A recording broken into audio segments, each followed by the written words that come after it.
سنت و نوافل سے فارغ ہو چکے ہیں، تھوڑا سا قریب تشریف لا لیجیے۔ اعوذ باللہ من الشیطان الرجیم، بسم اللہ الرحمن الرحیم۔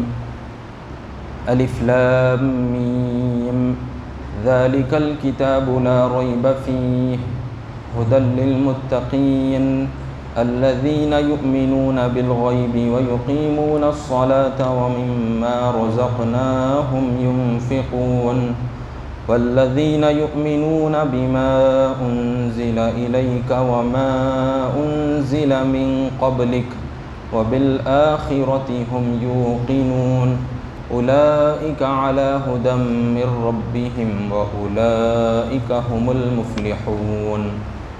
صدق اللہ العظیم۔ محترم حاضرین کرام،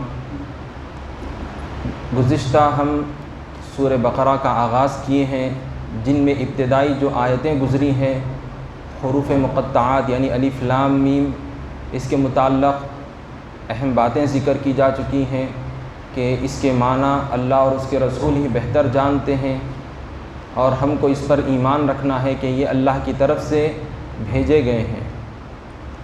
پھر کتاب کے متعلق بات ذکر کی گئی کہ یہ کتاب یعنی مقدس ترین پاک کلام قرآن کریم ہے، جو کہ ہر طرح کے شک و شبے سے پاک ہے اور اللہ رب العزت کی طرف سے نازل کردہ ہے، کسی انسان کا بنایا ہوا کلام نہیں ہے۔ پھر اس کے بعد یہ بات ذکر کی گئی کہ یہ جو مقدس ترین کتاب ہے آخر یہ کس لیے نازل کی گئی، تو بتلایا گیا کہ یہ پرہیزگاروں کے لیے ہدایت، ان کو رہنمائی کرنے والی ہے، ان کو سیدھا راستہ بتلانے والی ہے۔ اب یہ متقی کون ہوتے ہیں اس کا بھی ذکر کیا جا چکا۔ متقیوں کی تعریف بیان کی گئی کہ اللہ اور اس کے رسول کی بات ماننے والا، ان کے احکامات پر عمل کرنے والا، اور جن چیزوں سے منع کیا گیا ہے ان چیزوں سے بچنے والے کو پرہیزگار متقی کہتے ہیں۔ اور ایک بھی یہ بات ذکر کی گئی کہ متقی کس کو کہتے ہیں، کہ جو اچھی باتوں کو اختیار کرے اور بری باتوں سے بچے، اس کو پرہیزگار کہتے ہیں، متقی کہتے ہیں۔ اب اس کے بعد اللہ رب العزت نے ان کی کوالٹیز ذکر فرمائی، ان کی صفات کا ذکر فرمایا۔ پہلی صفت کیا ذکر کی گئی تھی کہ الذین یؤمنون بالغیب، یعنی جو غیب پر ایمان رکھتے ہیں۔ اس کے متعلق بھی اہم باتیں ہم ذکر کر چکے ہیں گزشتہ، کہ ایمان کس کو کہتے ہیں اور یہ غیب پر ایمان رکھنے سے کیا مراد ہے۔ یعنی جو عقل میں نہ سما سکے، جو آنکھوں کو دکھائی نہ دے، وہ چیز غیب کہلاتی ہے۔ اللہ رب العزت کو ہم نے نہیں دیکھا، لیکن ہم نہ اس کو دیکھ سکتے ہیں، نہ عقل سے سمجھ سکتے ہیں، تو ہم کو اللہ کے ایک ہونے پر اور اس کی تمام صفات و کمالات کو مانتے ہیں، اس پر ایمان رکھنا ہے ہم کو۔ جنت دوزخ کا معاملہ ہے، آخرت کا ہے، پھر سے دوبارہ اٹھائے جانے کے بارے میں ایمان رکھنا ہے، تو ایمان کی تفصیل بھی ہم کل ذکر کر چکے ہیں۔ اب آئیے دوسری جو صفت ذکر کی جا رہی ہے پرہیزگاروں کی، وہ کیا ہے؟ وَيُقِيمُونَ الصَّلَاةَ، اور وہ نماز قائم کرتے ہیں۔ یہاں پر نماز ادا کرتے ہیں یہ لفظ وَيَؤُدُّونَ الصَّلَاةَ یہ لفظ استعمال نہیں کیا گیا ہے، بلکہ وَيُقِيمُونَ الصَّلَاةَ فرمایا گیا۔ تو اب اس کی بڑی دل نشین تفسیر اور معانی و مفاہیم بیان کیے گئے ہیں۔ چند اہم باتیں میں آپ کے سامنے عرض کروں گا آج، کہ اقامت صلاۃ یعنی نماز کا قائم کرنا کیا ہے، کہ زندگی میں ایک بار نماز پڑھ لیے، یا صرف جمعے کے دن نماز پڑھ لیتے گئے، یا عید کے دن نماز پڑھتے گئے، تو اس کو اقامت صلاۃ نہیں کہیں گے، نماز کا قائم کرنا نہیں کہا جائے گا، بلکہ اللہ رب العزت نے 5 وقت کی نماز ہم پر فرض کی ہے، تو اس کو برابر ادا کرتے رہنا ہے۔ جب تک جسم میں جان رہے گی برابر نماز کو پڑھتے رہنا، یہ نماز کا قائم کرنا کہلائے گا۔ اسی طرح سے اقامت صلاۃ میں یہ چیز بھی داخل ہے کہ نماز کو کس ڈھنگ سے پڑھیں، تو بتلایا گیا ہے نماز کے اندر جو فرض چیزیں ہیں، نماز کے اندر جو واجب چیزیں ہیں، جو سنتیں ہیں نماز کے اندر، ان تمام کی رعایت کرتے ہوئے، ان تمام کو صحیح طور پر ادا کرتے ہوئے نماز کا پڑھنا، یہ اقامت صلاۃ یعنی نماز کا قائم کرنا اس کو کہا جائے گا۔ تو جو بندہ 5 وقت کی نماز سنت، فرض، واجب کی رعایت کرتے ہوئے پڑھتا ہے تو وہ پرہیزگاروں کی کوالٹی اختیار کیا ہوا ہے اور وہ پرہیزگاروں کے اندر داخل ہے۔ جو نماز برابر نہیں پڑھتا تو اس کو پرہیزگار نہیں کہتے، وہ پرہیزگاروں کی کوالٹی سے بالکل باہر ہے۔ تو پرہیزگار کی دوسری صفت کیا ہے متقی کی؟ وہ نمازوں کو نہیں چھوڑتا بلکہ نمازیں برابر پڑھتا ہے۔ حدیث شریف میں تو کئی ساری وعیدیں ذکر کی گئی ہیں۔ ایک حدیث شریف سن لیجئے نماز کے متعلق کہ حضور صلی اللہ علیہ وسلم کا فرمان ہے، قال رسول اللہ صلی اللہ علیہ وسلم الصلاة عماد الدین من اقامها فقد اقام الدین ومن ترکها فقد هدم الدین، یعنی نماز دین کا ستون ہے، یعنی دین اسلام کے جو پلرز بتلائے گئے ہیں، جو ستون بتلائے گئے ہیں، ان میں سے ایک پلر، ایک ستون نماز بھی ہے۔ جس نے نماز قائم کی، نمازوں کو برابر پڑھتا رہا تو گویا اس نے اس کو باقی رکھا، اور جس نے نمازوں کو چھوڑ دیا تو گویا اس نے دین کی بنیاد کو گرا دیا۔ اللہ اکبر۔ تو نماز کی بڑی اہمیت ہے کہ بندہ 5 وقت اللہ کی بارگاہ میں حاضر ہوتا ہے اور اس بات کا اظہار کرتا ہے کہ مولا میں تیرا بندہ ہوں، مولا میں تیرا بندہ ہوں، اور اس چیز کو بتلاتا ہے کہ مولا تو میرا مالک ہے، میں تیرے سامنے عاجز ہوں۔ تو یہ بندہ اللہ کی بارگاہ میں گڑ گڑاتا ہے، نماز پڑھتے رہتا ہے اور اس کو مناتا ہے۔ پھر اب اس کے بعد آئیے دوسری بات یہاں پر ذکر کی گئی، تیسری صفت وَمِمَّا رَزَقْنَاهُمْ يُنْفِقُونَ، یعنی اور جو کچھ ہم نے ان کو دیا ہے اس میں سے خرچ کرتے ہیں۔ اللہ رب العزت نے انسان کو مال و دولت سے نوازا ہے، تو اب بندہ اس میں سے کیا کرتا ہے کہ وہ ضرورت مندوں کو اور اچھی جگہوں پر اس کو خرچ کرتا ہے۔ اب یہاں پر اللہ تعالیٰ نے رزقنا، رزق کا جو لفظ استعمال کیا ہے، عربی میں اس کے کئی سارے معنی آتے ہیں۔ ہم عام طور پر اردو میں کیا سمجھتے ہیں کہ رزق یعنی کھانا پینا، بس یہی سمجھتے ہیں۔ تو رزق سے مراد عربی میں اس کے بڑے معنی ذکر کیے گئے ہیں۔ اب اس کے اندر مال بھی آتا ہے، مال بھی آتا ہے، اولاد بھی اس کے اندر شامل ہوتی ہے، اب علم بھی اس کے اندر آ جاتا ہے، یعنی رزقنی اللہ اولادا، رزقنی اللہ العلم، اللہم ارزقنی شفاعہ، کئی سارے ہم عربی میں یہ چیزوں کو استعمال ہوتا ہوا دیکھتے ہیں۔ تو بتلایا گیا ہے کہ اللہ رب العزت نے جو مال و دولت دی ہے تو اس کو اللہ کی راہ میں خرچ کرنا۔ اللہ رب العزت نے علم عطا کیا ہے تو کنجوسی نہیں کرنا، بلکہ دوسروں تک اس علم کو عام کرنا، دوسروں تک پھیلانا ہے، یہ چیز بھی خرچ کرنے میں داخل ہے۔ تو پرہیزگاروں کی کیا کوالٹی ہے کہ وہ اللہ کے دیے ہوئے رزق میں سے خرچ کرتے ہیں، بخالت کنجوسی نہیں کرتے۔ یہاں پر ایک پوائنٹڈ بات کہ یہاں پر روزے کا ذکر نہیں کیا گیا، حج کا ذکر نہیں کیا گیا، بڑی 2 اہم باتیں ہی ذکر کی جا چکی ہیں، یعنی نماز کا قائم کرنا اور اللہ کی راہ میں جو اللہ نے دیا ہے اس کو خرچ کرنا۔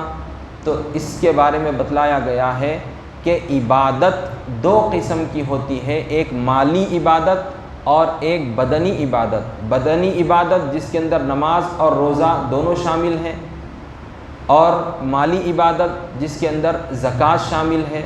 تو یہاں پر 2 باتیں ذکر کی جا چکی ہیں کہ بدنی عبادت نماز اور مالی عبادت جو کہ اب اس کے اندر زکوٰۃ یا پھر صدقہ، یہ چیزیں اس کے اندر شامل ہیں۔ تو مالی اور بدنی 2 عبادتوں کے ذریعے سے اشارہ دیا گیا ہے کہ پرہیزگاروں کی یہ صفت ہے کہ وہ بندے اللہ رب العزت کی بارگاہ میں نمازیں بھی پڑھتے ہیں، روزہ بھی رکھتے ہیں، زکوٰۃ بھی دیتے ہیں، حج بھی ادا کرتے ہیں جو ان کے ذمے ہوتا ہے۔ تو یہ چیز ان چیزوں کی طرف اشارہ کرتی ہے، چاہے وہ مالی عبادت ہو، بدنی عبادت ہو، ہر صورت پرہیزگار اس صفت کو اپنائے ہوئے ہیں۔ اب آئیے آگے اللہ رب العزت کا کیا فرمان ہے والذین یؤمنون بما انزل الیک وما انزل من قبلک، اور وہ اس کتاب پر ایمان رکھتے ہیں جو اے محمد صلی اللہ علیہ وسلم آپ پر نازل ہوئی، اور ان کتابوں پر بھی جو آپ سے پہلے نازل ہوئی۔ یعنی یہاں پر پھر دوبارہ ایمان کے بارے میں توجہ دلائی جا رہی ہے، پرہیزگاروں کی پھر ایک بار یہ صفت ذکر کی جا رہی ہے کہ پرہیزگار وہ لوگ ہیں جو حضور صلی اللہ علیہ وسلم پر نازل ہونے والی کتاب یعنی قرآن کریم پر ایمان رکھتے ہیں، اور پچھلی جو کتابیں ہیں، تورات ہو، زبور ہو، انجیل ہو، یا اور بھی جو کچھ بھی کتابیں اللہ نے اپنے پیغمبروں پر دنیا میں نازل فرمائی، ان پر ایمان رکھتے ہیں۔ تو یہ چیز پرہیزگاروں کی صفت ہے۔ یہاں پر ان چیزوں کو خاص کیوں کیا گیا؟ تو بتلایا گیا ہے کہ ایمان اور اسلام، یہ چیز کے اندر ہم کو تھوڑے معلومات حاصل کرنے ضروری ہے، تو یہ بات ذکر کرنے کے بعد میں آگے بڑھوں گا۔ تو ایمان اور اسلام یہ کس کو کہتے ہیں؟ تو بتلایا گیا ہے کہ ایمان دل سے تصدیق کرنے کا نام ہے۔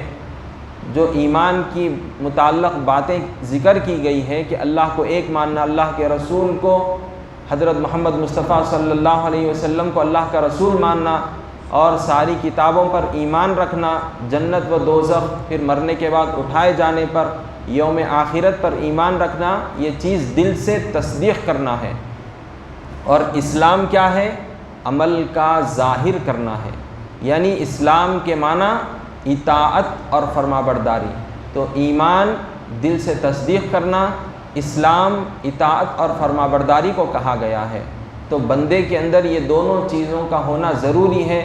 صرف دل سے مانتے ہیں اللہ کو، عمل نہیں کرتے، تو پھر اس کا ایمان معتبر نہیں، ناقص ہے، قابل قبول نہیں۔